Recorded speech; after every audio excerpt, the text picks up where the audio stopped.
Kisah yang usai. Malam menjelang di dalam kamar rawat di mana Elia tengah terbaring, suasana terasa begitu sunyi. Gabrieli yang terlelap di samping ranjang tak menyadari kalau mata istrinya perlahan-lahan mulai terbuka. Ya, Elia akhirnya sadar setelah tertidur selama hampir 2 hari pasca operasi. Sambil mengerjapkan mata, Elia mencoba mengingat-ingat tentang mimpi yang baru saja dialami. Air matanya menetes, suara tangisnya nampak tertahan. Begitu dia ingat kalau sang kakek telah pergi menyusul ibunya di surga. Air mata mengucur deras dari sudut mata Elia, kemudian jatuh mengenangi tangan Gabrieli yang berada di bawah kepalanya. Takdir siapalah yang mampu menebak. Kisah tentang seorang anak yang harus mati karena kekejaman ayahnya sendiri, dan juga kisah tentang seorang cucu yang harus hidup menderita akibat kebencian sang kakek. Kini semua itu telah usai, menyisakan lubang menganga di dada Elia karena sekarang hanya tinggal dia saja yang tersisa dari kisah yang telah usai tersebut. Kakek, Hicks, rasanya sakit sekali ketika Elia teringat dengan sang kakek. Dia pernah membencinya untuk sesaat, tapi dia juga telah mengikhlaskan sebelum kakeknya pergi. Elia merasa sedih karena belum sempat menikmati kebahagiaan bersama kakeknya. Dia juga menyesal karena tak bisa mengganti waktu yang telah terbuang selama 19 tahun lamanya. Ceklek, pintu ruangan terbuka. Jackson yang merasa tidak tenang memutuskan untuk datang ke kamar adiknya. Dan betapa terkejutnya dia ketika melihat sang adik tengah menangis sendirian dengan Gabrieli yang terlelap di sampingnya. "Elia?" panggil Jackson lirih. Tak ada jawaban dari mulut Elia, dia mendengar suara panggilan itu tapi Elia enggan untuk menjawab. Selain karena tubuhnya yang terasa begitu lemah, juga karena pikirannya tengah tertuju pada sang kakek yang sudah meninggal dunia. Elia bahkan tak menggubris keberadaan Dr. Jackson yang sudah berdiri di samping ranjangnya. "Elia, kapan kau sadar? Kenapa tidak membangunkan Gabrieli?" tanya Jackson pelan, kemudian segera memeriksa keadaan adiknya. "Hicks, kakek." Tangan Jackson yang hendak menyentuh pergelangan tangan Elia langsung terhenti begitu dia mendengar Elia memanggil sang kakek. Dia sekarang mengerti kenapa adiknya menangis. Gabrieli yang merasa terusik dengan suara isak tangis seseorang akhirnya terbangun. Dia menatap sekilas ke arah Jackson yang sedang berdiri di seberang ranjang, lalu setelah itu dia melihat ke arah istrinya. Mata Gabrieli terbelalak lebar begitu dia mendapati istrinya tengah menangis. Sayang, kau sudah sadar?" Pekik Gabrieli kaget. Dia kemudian menangkup wajah Elia yang sembab dan juga sedikit pucat. "Kenapa menangis?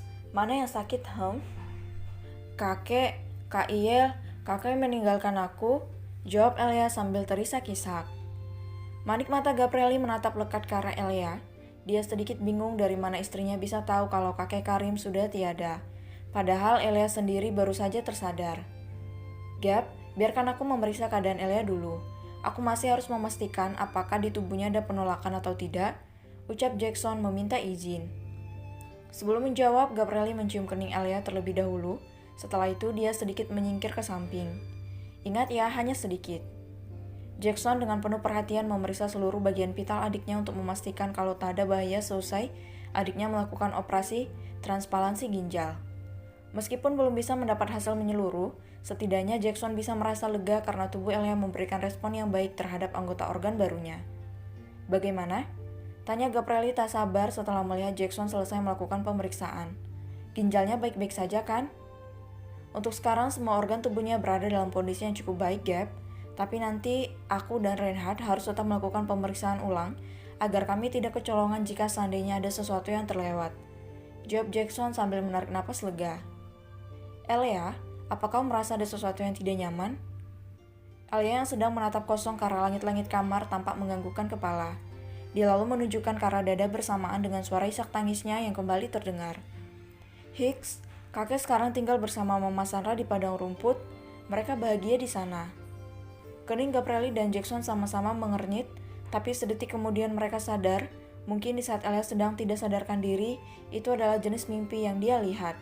Dan kemungkinan besar padang rumput yang dimaksud olehnya adalah suatu keabadian yang menjadi rumah bagi arwah-arwah yang telah dipanggil oleh Tuhan. "Sayang, jangan menangis lagi ya. Kau harus kuat. Kau tidak boleh bersedih karena di sana." Jeda Gabrieli sambil menunjuk ke atas. "Di sana kakek Karim pasti akan ikut merasa sedih sama sepertimu. Mungkin ini adalah jalan terbaik yang sudah dipilihkan Tuhan untuk kakak Karim yang ikhlas ya." "Hicks, aku sangat menyayanginya, Kak. Aku menyesal pernah membenci kakek. Aku menyesal, Kak," ucap Elia lagi kemudian meringis memegangi perutnya. Jackson yang melihat hal itu pun langsung bergerak cepat. Dia segera menyibak selimut yang menutupi perut Elia dan terkejut melihat bekas operasi yang mengeluarkan sedikit darah. Jangan tanya bagaimana reaksi Gabrieli saat melihat darah di perut istrinya. Tubuhnya menegang dan dia membatu. Gabrieli hanya berdiri diam sambil menatap Jackson yang sedang menangani luka di perut istrinya. Sakit? Cicit Elia dengan wajah yang sudah dibanjiri keringat. Tahan sebentar ya, sahut Jackson tak tega. Jackson, apa tidak sebaiknya kamu memanggil perawat untuk membantumu?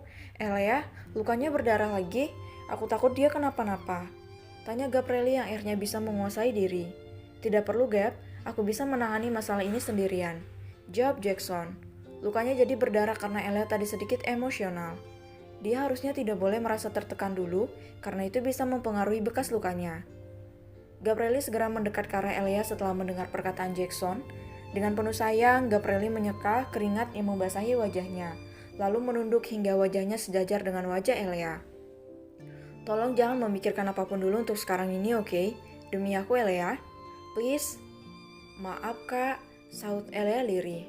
It's okay. Sekarang tenang ya, bisik Gabrieli kemudian menyatukan keningnya dengan kening Elia. Jackson menyuntikkan obat tidur ke selang infus Elia saat melihatnya kesulitan untuk tenang. Hal ini dia lakukan agar Elia bisa beristirahat dengan baik. Sebagai seorang dokter, Jackson tentu tahu kalau kabar kematian Tuan Karim akan sangat mengguncang batin Elia. Dan jika masalah ini tidak ditangani dengan baik, semuanya akan berimbas pada keselamatannya. Karena itulah Jackson terpaksa membuat Elia kembali terlelap untuk menjaga emosinya agar tetap stabil. Jackson, ini Elia tidur atau pingsan? Tanya Gabrieli panik. Aku menyuntikkan obat tidur ke tubuhnya. Apa? Gabrieli kaget setengah mati. Kau gila ya? Elia baru saja tersadar dan kau sudah membuatnya kembali tertidur. Sebenarnya maumu apa, ha? Jackson menghela napas dalam-dalam. Apa kau ingin melihat Elia pergi menyusul Tuan Karim ke surga? Kau omong kosong, amuk Gabrieli sambil melototkan mata. Aku melakukan ini juga demi kebaikan Elia, Gabrieli. Kematian Tuan Karim sangat mempengaruhi emosinya. Itu akan sangat berbahaya kalau Elia dibiarkan tertekan seperti tadi. Kau lihat sendiri kan kalau lukanya mengalami pendarahan. Itu bisa mengancam nyawa Elia, asal kau tahu. Jelas Jackson kemudian duduk di sofa. Aku akan tidur di sini dengan atau tanpa izin darimu. Gabrieli menelan ludah, dia lalu menatap lekat wajah istrinya yang sudah berada di alam mimpi. Tidurlah yang nyenyak sayangku, semoga esok kau sudah bisa tersenyum.